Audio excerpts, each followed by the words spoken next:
Welcome to the Salmon Runs YouTube. Enjoy the video. In this video, I will explain how to play hyperpigmentation on piano. We will delve into translating abstract visual concepts into compelling musical expressions.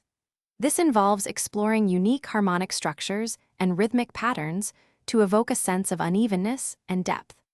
Our goal is to craft a sonic representation that is both thought-provoking and musically engaging, using the piano's full expressive range. To capture the essence of hyperpigmentation, begin by utilizing minor keys and diminished chords.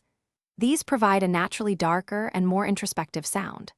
Sustain notes in the piano's lower register to establish a deep, resonant foundation.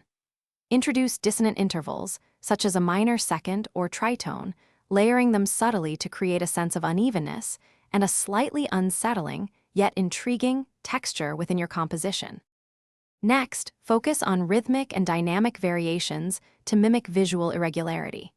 Incorporate irregular rhythmic patterns and syncopation to avoid a predictable flow, suggesting patchiness. Experiment with sudden dynamic shifts, moving from a very soft pianissimo to a strong fortissimo without warning. Contrast staccato and legato articulations to create distinct textural differences, further emphasizing the uneven and varied nature of the concept you are portraying. Finally, bring all these elements together to create expressive textures.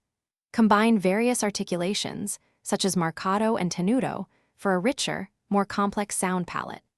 Thoughtfully utilize the sustain pedal to either blend harmonies smoothly or to create distinct, separated sonic patches.